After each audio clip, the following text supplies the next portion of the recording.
So during the week, I tend to eat very light. I typically only have one meal a day. I skip breakfast. I have a protein shake for lunch and then a proper dinner. But when the weekend gets here, I treat myself. And while I'm releasing this video on a weekday, and odds are you're watching it on a weekday, for me, right now, it's a Saturday. On Saturdays, I typically order out for lunch and dinner, and sometimes breakfast too, though not as often. Most of the time when I order out, I use Grubhub, which I love, but every time my Grubhub order arrives, I get to play a game. It's a game I call, What Did They Forget? Because not everything needs a clever title.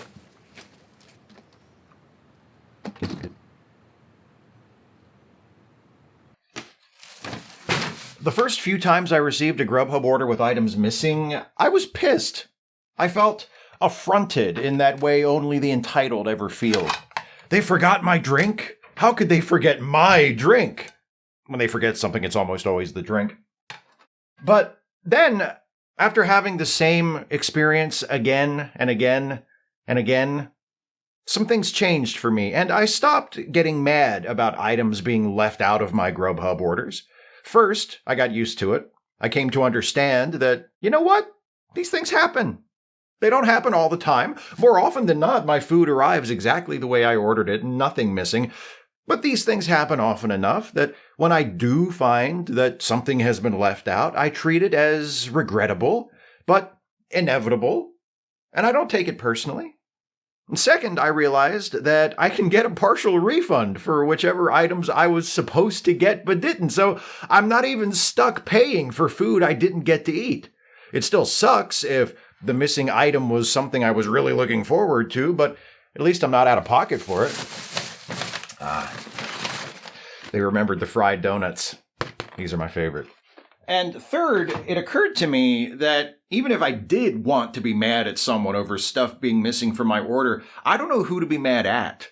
Let's say the fried donuts didn't make it. Whose fault is that? Did the restaurant forget to include them? Did the delivery driver forget to drop them off with the rest of the order? If I wanted to blame somebody, who deserves the blame? I don't know. So now, when I find that my Grubhub order is incomplete, I don't get upset. I roll with it. I enjoy the food that did find its way to my door. Then I get a refund for whatever didn't make it. And when the app prompts me to review my overall experience with that order, I do, and I give it a 5-star rating. Why do I give a 5-star rating to an order that was not everything I ordered? Because even though my experience was not ideal, I wouldn't want my review of it to make life more difficult for my delivery driver. They're working as a Grubhub driver. I'm just going to assume their life is difficult enough already. Thought I'd spare you having to watch me eat. You're welcome. It does bother me, though, the rating thing. Not giving the 5 stars. I'm happy to do that. It makes no difference to me. It bothers me that I feel like I have to give 5 stars no matter what, because another person's livelihood could be negatively affected if I don't. In theory, a star rating is an opinion. The more you liked the thing you're rating, the better you think it was, the more stars you give it. If you found the thing lacking in some way, you give it fewer stars. But in practice, frequently, star ratings aren't about accurately recording your judgment of the quality of something. They've become a highly valuable, jealously coveted, and for many, crucial form of social capital. And obviously this is nothing new. I remember being in my early 20s and going with a friend to a car dealership. My friend wound up buying a car, and after the sale was finalized, the salesman told my friend, in a few days, the dealership is going to send you an email with a survey to rate the service I gave to you, and you're going to want to give me 5 stars across the board. The salesman wasn't asking my friend for a generous star rating. He was demanding one, implicitly, but unmistakably. But that wasn't the end of it. See, my friend ignored the email when it arrived a few days later. And a few days after that, my friend received a phone call from the car salesman. just making sure they were going to fill out the customer survey in the email. And I want 5 stars across the board, the salesman reminded my friend. I helped you out, and now I need you to help me out and give me that perfect rating, okay? Can I count on you for that? At the time, I thought, Jesus, what a pushy asshole. But it worked. He got his 5-star ratings from my friend, and now I get it. That guy was a car salesman. If he's not keeping his customers happy, he doesn't have a job. More to the point, if he can't convince his boss that he's keeping his customers happy, he doesn't have a job.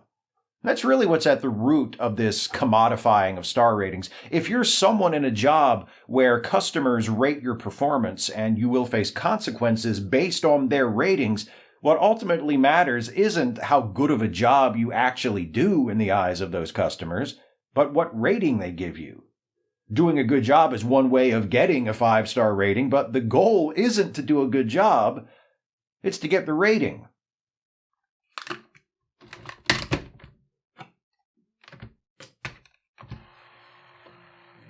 Because food service delivery drivers and rideshare drivers and salespeople and online sellers and the like depend on getting the highest possible ratings from their customers in order to continue getting work, make sales, earn more money, or even just keep their jobs, there exists an implied contract between those workers and those of us who take advantage of their services. That contract states that unless their performance is just indefensibly terrible or we are utterly bereft of empathy, we give them the highest rating. If the service worker in question did anything remotely approaching an acceptable job, we don't give them 3 out of 5 or 4 out of 5, which would be a perfectly fine rating to receive if the ratings functioned the way they were originally supposed to. We give them 5 out of 5. That is our job. It's a job I'm glad to do. Whatever little thing I can do to help, or at least not cause harm. Still, it does stick in my craw a bit, because that's not what star ratings are meant to be for. I feel the same way about tipping. In fact, tipping and star ratings have a lot in common. Both are meant to be indicative of a customer's feeling toward an experience they've had, but both have been warped into something completely else entirely. Just like a 5-star rating, a tip is meant to be an expression of appreciation, satisfaction. It's something extra on top of what is owed for the services rendered. But throughout the service industry, especially for workers in restaurants, bars, hotels, and delivery services, particularly here in the United States, tips are frequently counted toward the wages required to be paid by an employer. Here in the United States, our federal minimum wage is $7.25 an hour. That is an absurdly, insultingly low wage that should have been raised a long time ago.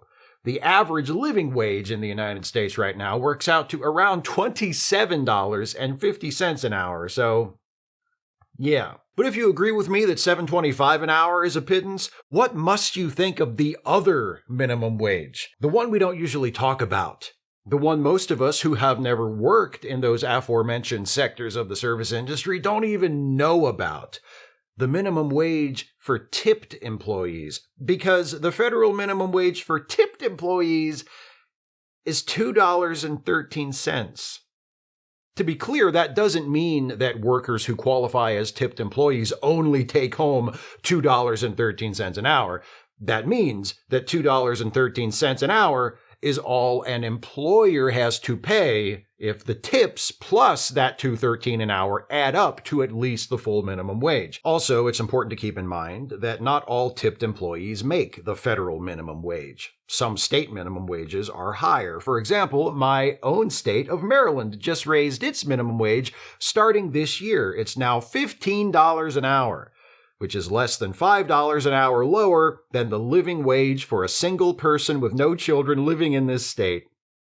Our state minimum wage for tipped employees is higher than the federal standard, too, by a whole $1.50. It's $3.63 an hour here. Go us. What that means is, for workers who qualify as tipped employees, and in most places you only have to collect more than $30 a month in tips to qualify as a tipped employee, Tips aren't actually tips. They're wages. A tip isn't a bonus in addition to what that worker is paid by their employer. A tip is that much less that an employer has to pay them. A tip is part of the money that worker needs to live on. Why is it like this? How did it get this way? Well, since this is the United States, you've probably guessed by now that it has something to do with racism. And you're right. The practice of tipping was normalized in this country beginning in the years following the Civil War, when restaurateurs and hoteliers and proprietors of other service-oriented businesses realized that if they could convince customers to tip sufficiently, they could hire newly freed slaves to work for them without having to actually pay them. The current paltry minimum wage for tipped employees is actually an improvement over the previous state of affairs. There was no federally mandated minimum wage for tipped employees until 1966, when Congress passed an amendment to the Fair Labor Standards Act. Before that, as long as the tips collected by a tipped employee added up to at least the equivalent of what they would make on the minimum wage, their employer was not required by federal law to pay them anything. Today, the existence of a separate, much lower minimum wage for tipped employees and the practice of tips being counted toward wages paid by an employer rather than being in addition to them disproportionately affects people of color and women and contributes to the rate of service industry workers living in poverty. So, that's another thing I do when I order Grubhub. Besides giving the highest star rating, I also tip generously, usually 25%. I feel bad if I don't, because the people bringing me my food aren't being paid properly. What's really aggravating is, as much as I dislike this deforming of star ratings and tipping, it does make sense. For one, those practices have been altered to the detriment of the people who need to work for their living and to the benefit of the people who have the money, which is the way we typically do things here on planet Earth. For another, we humans have an annoyingly consistent tendency to invent constructs in order to simplify dealing with complex things, then forget what the constructs were meant to represent and just start treating the constructs as if they were things in and of themselves. If we remembered the original idea behind tipping someone, we'd never have allowed tips to be considered part of a worker's regular wages. That's contrary to the whole idea of a tip. And if we remembered what a star rating is supposed to represent, we'd never have tolerated 5-star ratings, or whatever the highest possible rating, being turned into a form of currency. But what's done is done. And here we are. Treating star ratings as things unto themselves rather than representations of a person's opinion of something can lead to ridiculous outcomes. For example, pro wrestling fans, you knew the longer this went on, the more likely it was that I'd bring this discussion around to pro wrestling. Well, here we are. Pro wrestling fans often use a 5-star scale to rate the quality of matches. The 5-star rating system was popularized in pro wrestling fandom throughout the 1980s and 90s by a newsletter writer and self-styled journalist named Dave Meltzer. He didn't introduce the star rating system to wrestling, but his newsletter, The Wrestling Observer, was and continues to be widely read among smart fans. Smart meaning they knew pro wrestling was not an actual competitive sport, so star ratings have come to be closely associated with Meltzer. Personally, I'm ambivalent when it comes to Meltzer. I've never been a subscriber to his newsletter, I don't pay any special attention to him, and from what I can tell, the more time that goes by, the more his opinion of what a good wrestling match looks like diverges from my own. But he has had an undeniable influence on professional wrestling, especially in the United States and Canada, for better and for worse. His newsletter has brought Japanese and Mexican wrestling to the attention of American fans, and his work has helped to condition a generation of wrestling fans to notice and care about the quality of the matches they're watching. I think those are both positive effects.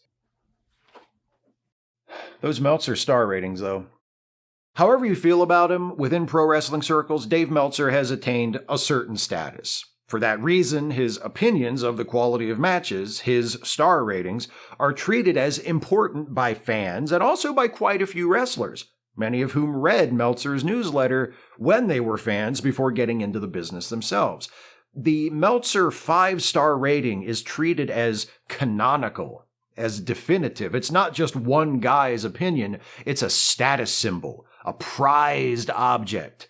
Except, it is just one guy's opinion. Meltzer's judgment of the quality of a wrestling match is subjective, no less subjective than anyone else's opinion about a match or anyone else's opinion about anything, for that matter.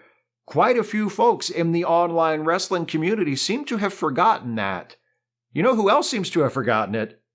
Dave Meltzer. A few months ago, All Elite Wrestling put on a pay-per-view event, and one of the featured matches on that show was a Texas death match between Swerve Strickland and Hangman Page. I haven't seen the match. I'm a fan of Swerve, but I don't watch AEW anymore. From what I've heard about it, the match doesn't sound like something I would like, but that's neither here nor there. When Meltzer reviewed the match in The Observer, he indicated that it wasn't his cup of tea either.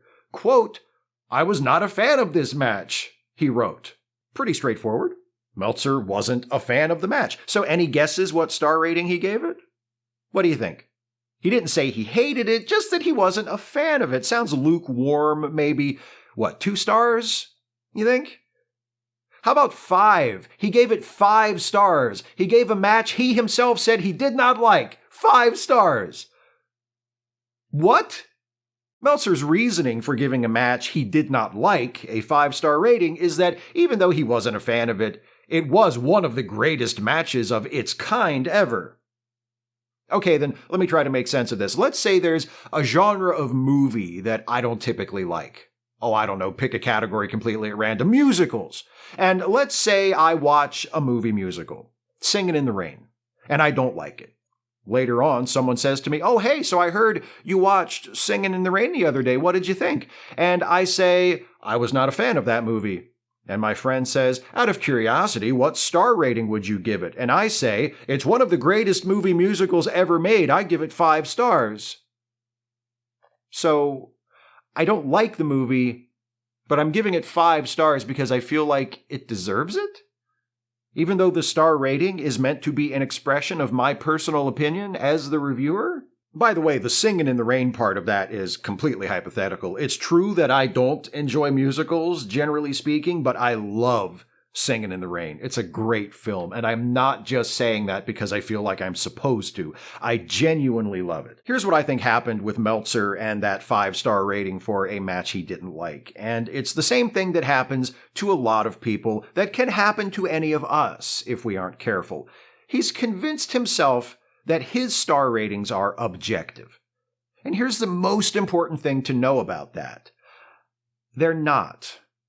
There's no such thing as an objective opinion. It's a contradiction in terms. That being the case, there's no such thing as a 5-star wrestling match, or a 5-star movie, or a 1-star movie, or a 1-star wrestling match, or any other rating, or any other assessment of the quality of an artistic work of any kind, apart from the subjective judgment of somebody. If Dave Meltzer gives a wrestling match 5 stars, it's not because it's objectively a 5-star match. Objectively, a 5-star match is a nonsensical statement. It's because Dave Meltzer believes it deserves 5 stars. But when he says it deserves 5 stars while also saying he didn't like it, he sounds like an asshole who needs to get over himself, or a dipshit who needs to take his head out of his ass. And whichever one of those he is, he needs to remember what his star ratings actually are. They aren't observations of inarguable fact. They aren't irrefutable judgments from on high. They're his opinions.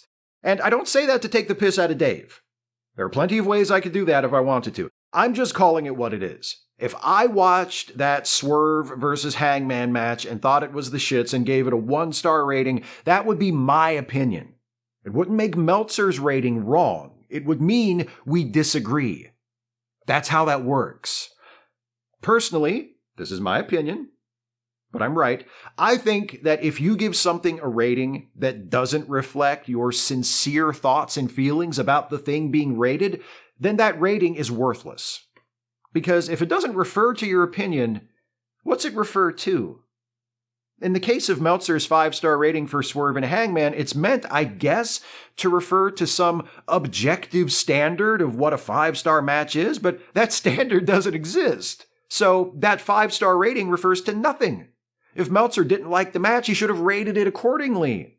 Then people could have agreed or disagreed, and at least the rating would have actually stood for something. Though I suppose it doesn't matter if the rating stands for something, as long as people believe it to be important. Lots of people in and adjacent to the pro wrestling business care about Dave Meltzer's star ratings, including, rumor has it, a truly ludicrous number of wrestlers who aspire to have matches that will impress this one guy and induce him to bestow numbers of stars. Even if the star rating doesn't always correspond to an actual sincere opinion, it still means something if people care about it, or if people are forced to care about it.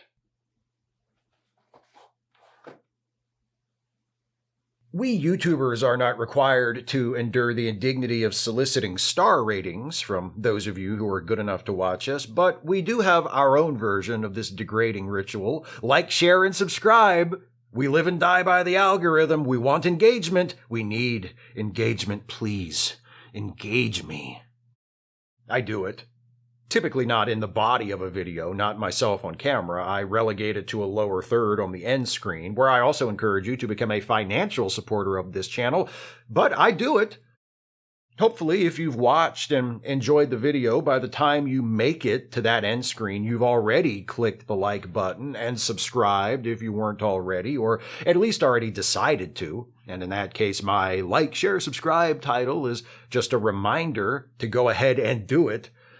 If you click the buttons as requested, as implored, as beseeched, but you don't actually like the video, I mean, I suppose I still get some benefit. It's engagement. Something I made got you to interact with YouTube's website, but ideally, that's not the kind of engagement I'm after. I'd much prefer it to be the real thing. You clicked like because you liked it, or you rated it 5 stars because that's what you thought it deserved, not because you felt like you were supposed to. I'll take rote, unfeeling engagement over none at all, but only because this is my job, and a portion of my living depends on it. Having to ask for likes, or to ask for a high rating, soliciting that from a customer or an audience in my case, I don't know, I think it's demeaning to both parties involved. The fact that it's even necessary. If I do a good job, I shouldn't need to ask you to give me 5 stars or a thumbs up. My work should speak for itself. And if you think I did a good job, you should be able to click like or give me a rating you think I deserve, because that's what you want to do, not because you feel like you have to. I wince every time I see an artist, a creator, a filmmaker, a podcaster, a video producer, a visual artist, whatever, sharing their work on social media along with a message like, don't forget to like it and give it the highest rating. Thanks in advance. It really helps me out. It rings of wartime rationing, doesn't it? We've all got to do our part. I don't hold it against the artist. I don't wince at them. They're just doing what's necessary to be successful, or often merely to break even, or shit, sometimes just to survive. I wince at the reminder that it is necessary.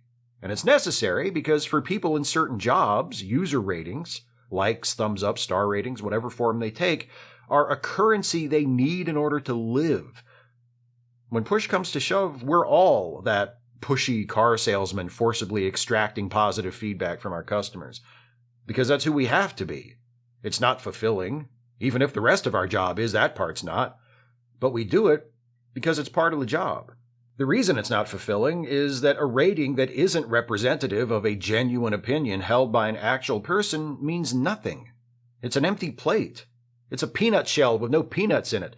That's why when pissy edgelords review bomb a movie on Rotten Tomatoes to intentionally tank the audience rating because they don't like how woke it is or whatever, most of us view that as a sad and impotent effort. Even if a low audience rating did accurately reflect what the people who contributed to it thought of the movie, it would still just be an aggregation of opinions. If it doesn't even reflect that, If it's just a result of whiny children throwing a tantrum about a movie most of them didn't even watch, then it's nothing. Maybe if more of us kept in mind what star ratings really are, representations of our opinion on a thing, then we would stop treating them as though they have some inherent value, and they'd lose their power over us. I reckon that would be a good thing. Regardless of what's being rated, food, service, art, whatever, I think we'd be better off if star ratings weren't used as social capital, and if they weren't allowed to play such an influential role in the distribution of economic capital. It's probably not very realistic, at least in the short term, but it would be a positive change, as would getting rid of the special lower minimum wage for tipped employees and mandating that employers pay the full minimum wage so that any tips collected can actually be in addition to wages rather than in place of wages. Also, might it be a good idea to do away with solicited star ratings for service jobs? Have a method for customers to get in contact with the company when there's actually a problem, but in the absence of such complaints, just assume the employees are doing fine and don't need to have the customer's opinion of their performance expressed as a numerical value every time they do their job? While we're waiting for all that to happen, if you order from an online delivery service like Grubhub or DoorDash or Uber Eats or Postmates or Instacart or I don't know, whatever else you have where you live, tip generously if you're able. If you can afford to part with it, your delivery driver can use it. And unless they really fuck up in a major and inexcusable way, give them 5 stars. You'll get your money back for the drink that never showed up, and what do you care anyway? You've got iced tea in the fridge and plenty of coffee in the cupboard.